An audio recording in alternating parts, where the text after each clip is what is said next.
You've spent nights wondering if they ever think about what they did. The silence from them is louder than any apology you never got. But let me be brutally honest with you, people with avoidant attachment styles don't operate like most people do when it comes to emotions.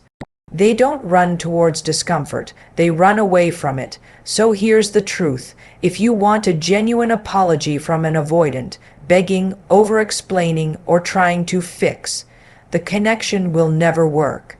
What actually works, you pull back, you stop chasing clarity, you create emotional distance not out of spite, but from self-respect. Why? Because avoidants don't reflect when you're available, they reflect when you're absent. They realize what they did when your silence becomes louder than your words. The moment you stop rescuing them from discomfort, the moment you stop softening their guilt with your kindness, that's when the weight of their behavior hits them hard.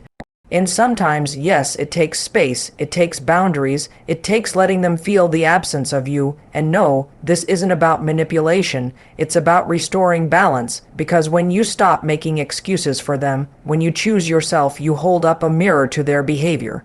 That's when the apology comes, not always in a perfect way, not always right away, but it comes. Because avoidance hides behind control, and when they lose that control, they confront their consequences.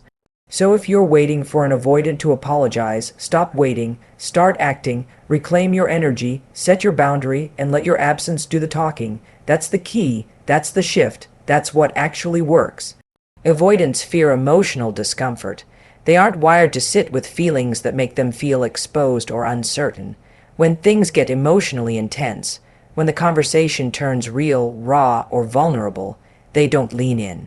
They retreat, they withdraw, they go silent. It's not because they don't care. It's because their nervous system interprets vulnerability as a threat. They've learned, often from early life experiences, that closeness can lead to pain. That emotional honesty can open the door to rejection, judgment, or even abandonment.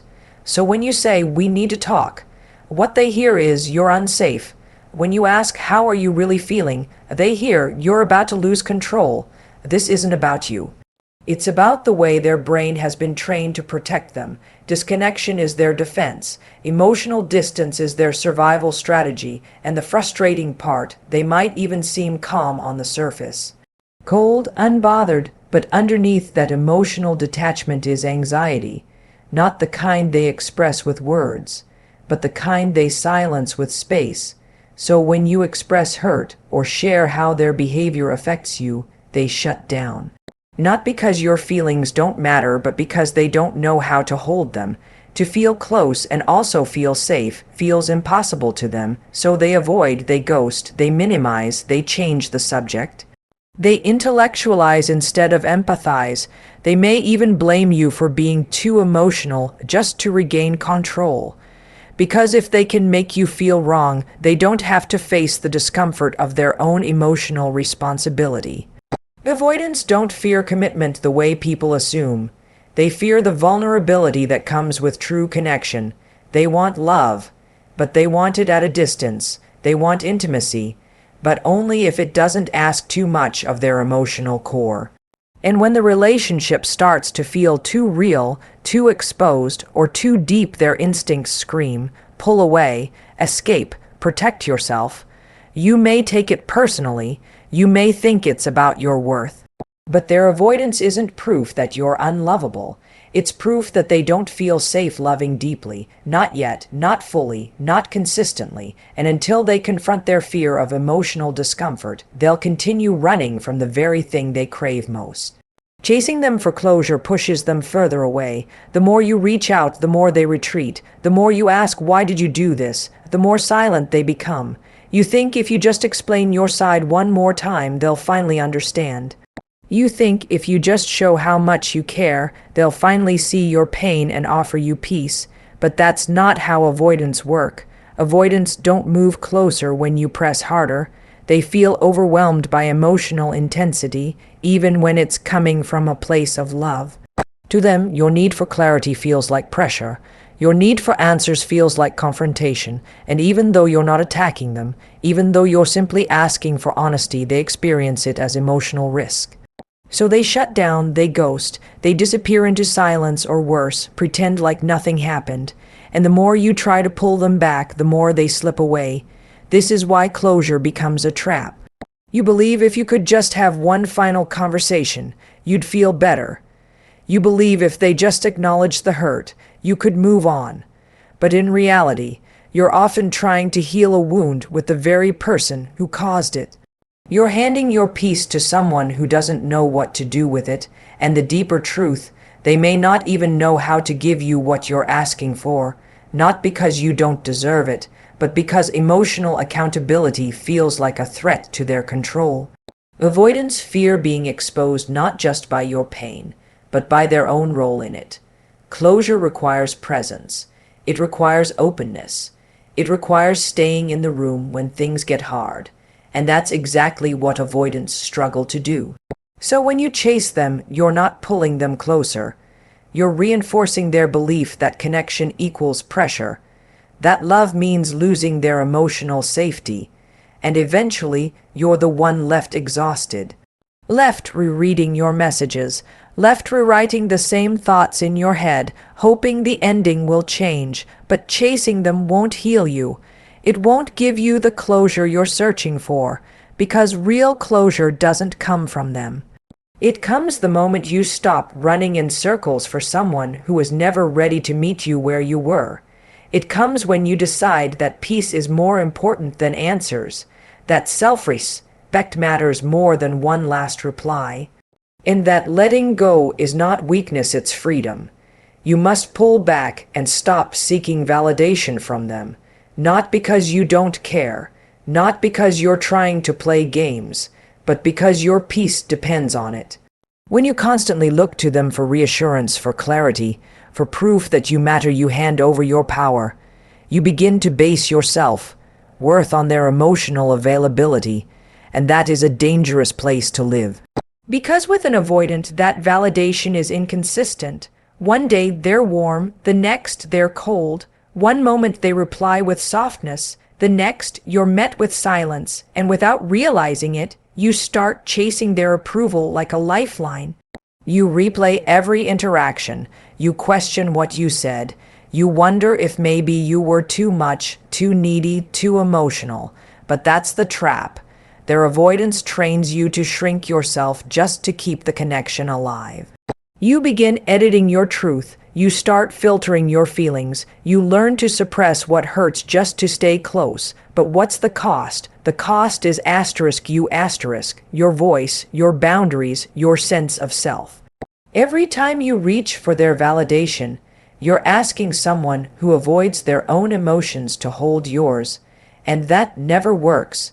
They won't tell you what you need to hear, not because it's not true, but because saying it requires emotional presence, and emotional presence is exactly what they run from. So instead of clinging tighter, you have to release, pull back, not out of anger, but out of self-respect. You stop over-explaining, you stop performing, you stop trying to earn what should have been given freely. Because the more you seek validation from someone emotionally unavailable, the more disconnected you become from your own truth. Validation is not something you beg for. It's something you claim. You don't need their words to prove your worth. You don't need their attention to confirm your value. And you don't need their approval to know your feelings are real. You are already enough. Without their reassurance, you are already worthy.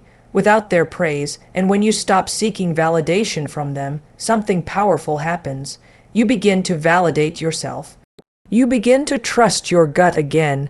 You begin to heal, because healing isn't about getting closure from them. It's about no longer needing it. You stop asking them to show up differently and start showing up fully for yourself. Distance triggers reflection in avoidant individuals, not confrontation, not constant messaging, not chasing them with questions they're not ready to answer, but space, silence, absence. That's when their mind begins to notice what they once ignored. Because while they may act detached, they are not emotionless. They're just wired to suppress.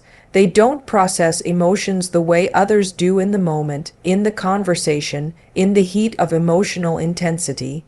They shut down, they disconnect, they retreat into control, routine, logic. But when you step back, when the emotional noise goes quiet, they finally start to feel the impact of what happened. Your absence disrupts their sense of control. Your silence becomes louder than your words, and for someone who avoids emotions, that's when the emotions catch up. They begin to remember your presence, not because you forced it into their awareness, but because your energy, your care, your voice is no longer there to numb their avoidance. The distance makes room for awareness, and awareness leads to reflection. They might not admit it right away. They might still pretend they're fine. They might even distract themselves for a while. But the truth is, when you're no longer accessible, they feel the emotional gap they've created. It becomes harder to pretend nothing happened, harder to justify their behavior, because now there's nothing to react to, no emotional intensity to blame, no conversation to deflect, just silence, and in that silence the truth gets louder. They may replay the things they avoided hearing. They may recall the look on your face when you were vulnerable. They may remember the warmth you offered, and how cold they were in return. And though they'll rarely tell you this right away, your distance holds up a mirror. It shows them what they pushed away. It shows them the connection they took for granted. But none of that happens if you keep chasing. None of that happens if you keep reaching out when they pull back. Because reflection only happens when the noise stops, when the patterns are disrupted, when the emotional chase ends. That's when they're left alone with their choices, and sometimes that's the only thing that makes them look inward. Not your explanations, not your tears, not your perfectly written messages, just space, just distance, just the quiet that makes their own conscience start to speak. Silence is more powerful than over-explaining. When someone has already decided to tune you out, more words won't bring them closer, more explanations won't make them listen, more trying won't soften their emotional walls. In fact, the more you explain, the more they pull away. Not because your feelings don't matter, but because they've already shut the door to connection. And every time you try to open it with more words, you hand them the power to ignore you all over again. Silence, though silence speaks a language they can't ignore. It doesn't beg, it doesn't plead, it doesn't try to convince. It simply removes your presence. It says, I won't keep knocking on a locked door. It says, I deserve to be heard, and if you can't do that, I'll stop speaking. Silence holds a strength that over-explaining never will, because over-explaining often comes from fear. Fear of being misunderstood, fear of being blamed, fear of losing the connection. But silence comes from clarity. From knowing you've said enough, from choosing peace over performance, from realizing your truth doesn't need permission to exist. When you stop over-explaining, you stop shrinking. You stop editing your emotions to make them easier for someone else to handle. You stop proving your pain just to be validated. And that shift is powerful, because someone who truly cares won't need 10 reasons to respect your boundaries. They won't need a full emotional presentation to value your voice. They'll feel the shift when your energy pulls back. They'll notice when your silence replaces your efforts, and they'll start to wonder what made you stop trying. Silence creates space for reflection, space for them to feel the impact of your absence, space for you to reclaim your emotional energy, and most importantly, space for you to hear yourself again.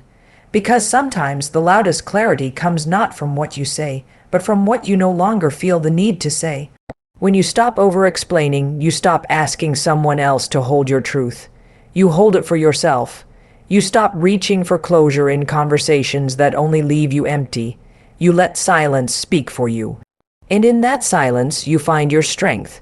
So if you're tired of repeating yourself, if you're done trying to be heard by someone who chooses not to listen, let your silence speak, not out of anger, not out of pride, but out of self-respect. Because the moment you stop over-explaining, you start reclaiming your peace, your clarity, your power. And the people who are meant to understand you won't need 1,000 words to feel your truth.